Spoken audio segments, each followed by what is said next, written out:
Bakit? Bakit ayaw ko na? Kasi naman, no? Naka-milyon-milyong audition. VTR, go si lahat pinuntahan ko. Parang naman yung nangyari. Oo, yung nasa gitna ako ng eksena, talagang feel ko na. Tapos biglang may magsasabi ng, uy, pamakdaw ka naman dyan. Order naman tayo. Di kaya, bilhin naman tayo sa Starbucks. Ano order nyo?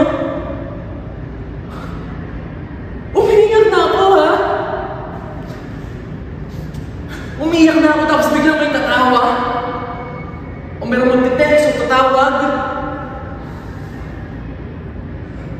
Paglabas ko ng audition, feeling ko, parang ang ganda ng nagawa ko. Parang may pag-asa ako. Tapos pagtingin ko, ang haba-haba pa ng pila.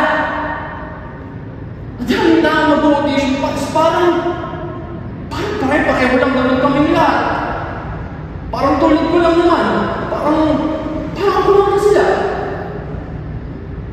Sige, sabihin natin na baka mas may itsura sila o mas guwapo. Mas maganda yung katawan. O baka nga mas magaling rin. Yun.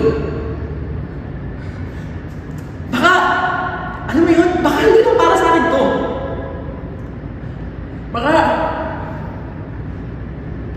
kailangan ko nang mag-move on.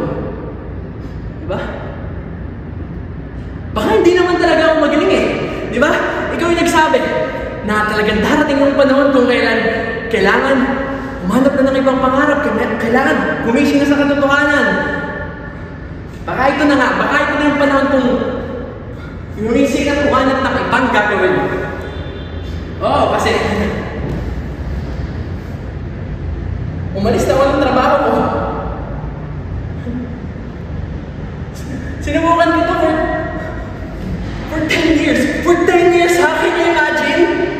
Nakasampung taon na ako. Oh, nagpaka-home TV shopping na ako. Gumawa ko ng iba't ibang maraket, mga side projects. Kung minsan sinusulat na may ilang mga indie films. Pero wala pa rin. Nandito pa rin ako. Wala pa rin eh. Baka, time's up. Time's up. Give up na. Baka kailangan ko lang tanggapin yun. Gets mo? Hindi ako pupunta sa audition na yun. Hindi nga. Ayoko nga. Hindi mo pa naiintindihan. Ayoko puntahan yun.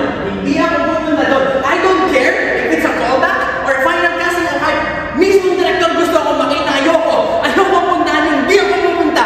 Ha? Ayoko nang masaktan eh. Okay?